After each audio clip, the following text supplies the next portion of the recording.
Bonjour à toutes et à tous et bienvenue sur Top Actu Local, votre média au cœur des territoires, un nouveau média lancé pour cette édition des universités des mairies des Yvelines et des Hauts-de-Seine. Et avec nous, Valérie Pécresse, bonjour. Bonjour. Présidente du Conseil régional d'Île-de-France, ancienne ministre aussi. Alors pourquoi je dis ancienne ministre ? Parce que on voit la crise politique actuelle. Vous avez fait déjà partie dans des gouvernements et là on a assisté à la chute du gouvernement Lecornu qui venait tout juste d'être nommé, une durée de vie de 14 heures. Quelle a été votre réaction quand vous avez vu déjà les noms dévoilés pour former ce nouveau gouvernement ? Oh, écoutez, je ne vais pas faire un commentaire sur le fiasco du gouvernement Lecornu. Je pense que avoir autant négocié, avoir autant concerté pour arriver à un gouvernement qui ne satisfaisait personne, c'est quand même un immense gâchis. Le problème, c'est qu'il faut vraiment un budget à la France. J'ai été ministre du budget, vous l'avez rappelé, et nous avons besoin d'avoir des recettes fiscales pour faire fonctionner nos services publics. Nous avons besoin aussi de diminuer les dépenses publiques pour nous attaquer au fléau de la dette. Et permettez-moi de le dire parce que j'entends toutes les pistes les plus farfelues en ce moment sur tous les écrans. Revenir sur la réforme des retraites, ce serait une faute morale très grave pour nos enfants, vis-à-vis de nos enfants. Aujourd'hui, la réforme des retraites, c'est la réforme courageuse de ce mandat d'Emmanuel Macron. Et y renoncer, c'est-à-dire plonger notre système de retraite dans des déficits abyssaux, ce serait mettre en péril la cohésion sociale du pays. Donc il faut qu'on fasse très attention aujourd'hui à ne pas jeter le bébé avec l'eau du bain et à ne pas revenir en arrière sur des sujets qui sont difficiles, impopulaires, mais sur lesquels, vous savez, gouverner, c'est accepter de temps en temps l'impopularité. Revenir sur la réforme des retraites, une déclaration qui a été faite par Elisabeth Borne, qui était à l'initiative de cette réforme lorsqu'elle était Première ministre, une déclaration dans les colonnes du Parisien. Mais alors comment faire pour faire des compromis ? Parce qu'à un moment donné, il va falloir se mettre d'accord entre chaque parti, alors du socle commun ou pas. Qu'est-ce qu'il faut faire en fait pour essayer d'arriver, comme vous l'avez dit, à construire un budget avant le 31, sachant que le budget, dans une situation normale, doit être déposé sur le bureau de l'Assemblée nationale le 13 octobre prochain, comme l'a rappelé Gérard Larcher ce matin. Il faut trouver un chemin de non-censure et ce chemin de non-censure, il est très étroit puisque vous avez bien vu que le Parti socialiste a radicalisé ses positions, le Rassemblement national a décidé de censurer quoi qu'il arrive.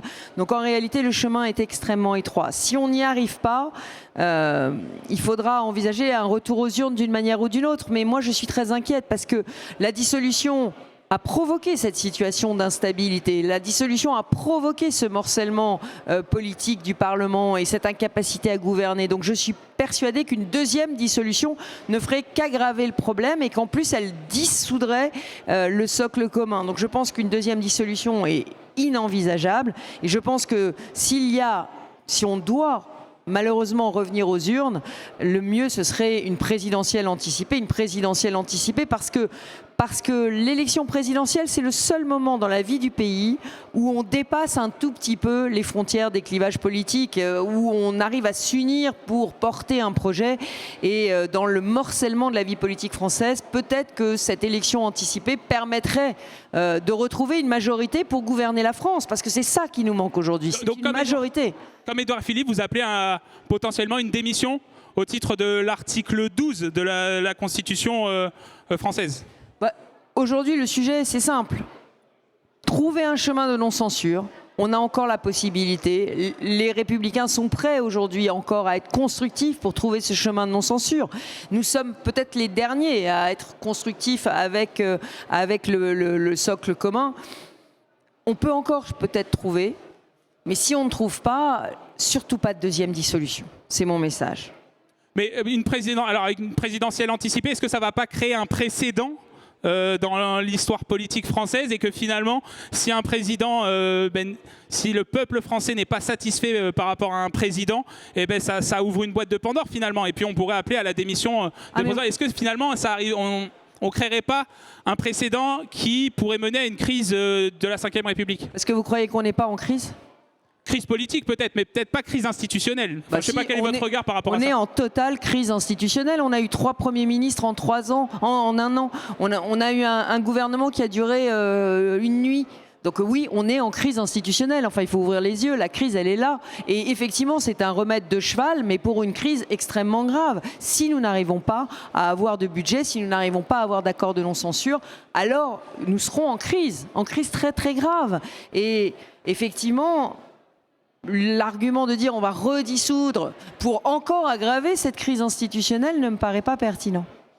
On va parler des sujets régionaux qui vous concernent en tant que présidente de la région Île-de-France.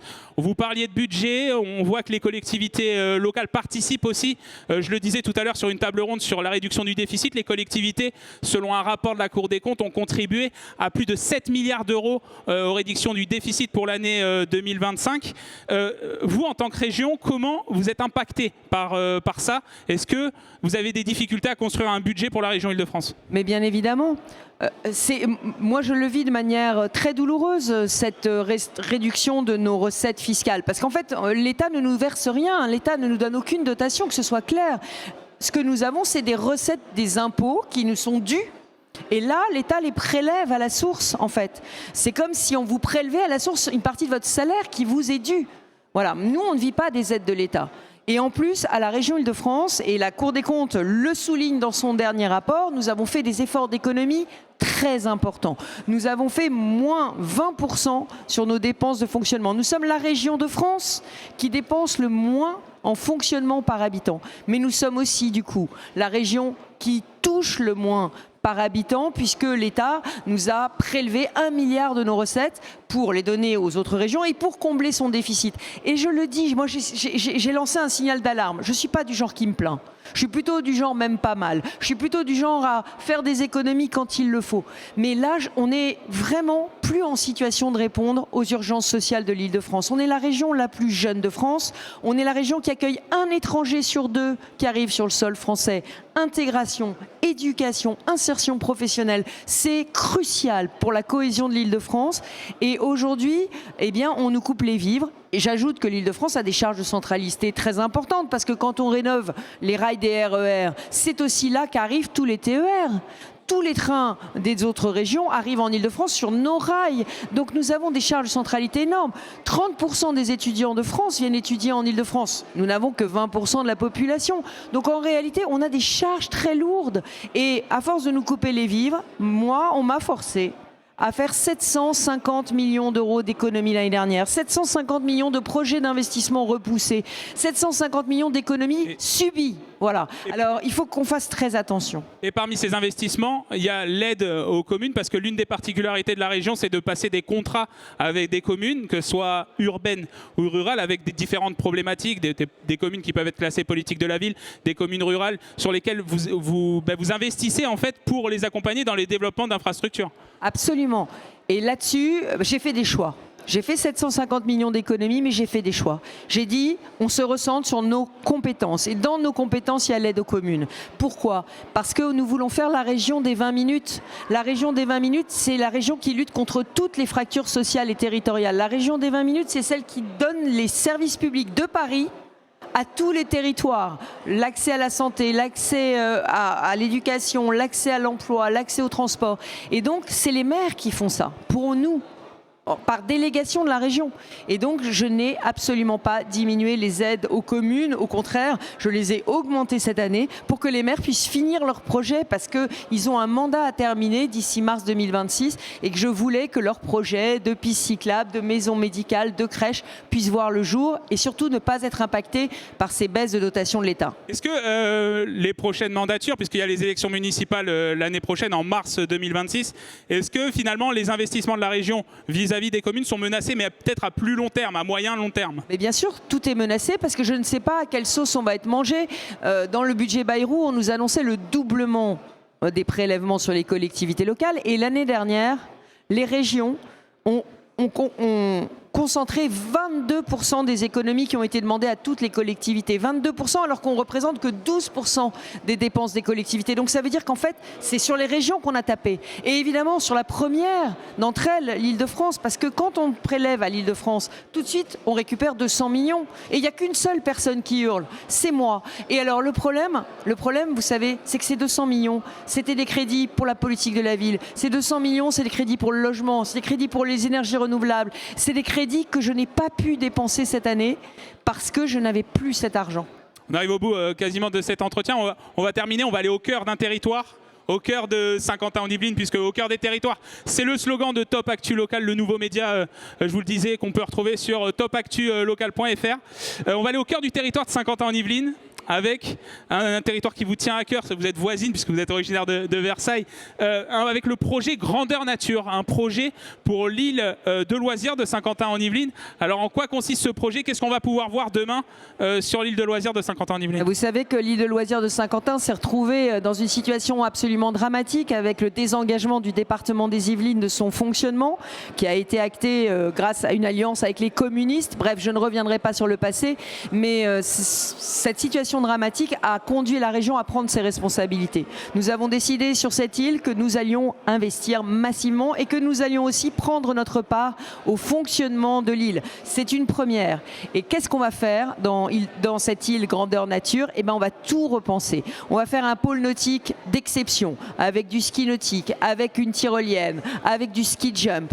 On va repenser ce pôle nautique. On va mettre le plus grand pôle raquette d'Île-de-France avec du tennis, du paddle, du pickleball, du squash, tous les sports de raquette, un pôle raquette qui sera unique en Île-de-France. On va redonner au golf et au centre équestre tout leur lustre en permettant qu'ils aient encore plus d'activités.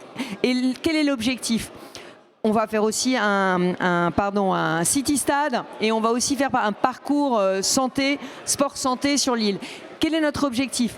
C'est de combiner deux publics sur l'île. À la fois un public très défavorisé pour qui l'île est son jardin d'été, son lieu de vacances. Donc un public très défavorisé, mais aussi un public de cadre. Le public de cadre de Saint-Quentin-en-Yvelines qui doit trouver des infrastructures de sport et de loisirs à la hauteur de ce qu'il mérite. J'ai oublié un immense pôle vélo entre le Vélodrome et la colline d'Elancourt. Les Yvelinoises et les Yvelinois qui nous écoutent, 51 millions d'investissements de la région. Ok, et les Yvelinois et Yvelinoises qui nous écoutent pourront voir ça quand en termes de calendrier? Alors, dans les 3 prochaines années, le pôle nautique et tous les aménagements équestres, golf et parcours sport santé et city stade. Et puis ensuite, dans les 5 ans qui viennent, le pôle raquette, le pôle vélo, voilà. Merci beaucoup Valérie Pécresse d'avoir participé à cette émission de Top Actu Local à l'Université des mairies de l'Ouest parisien. Valérie Pécresse, présidente du Conseil régional d'Île-de-France.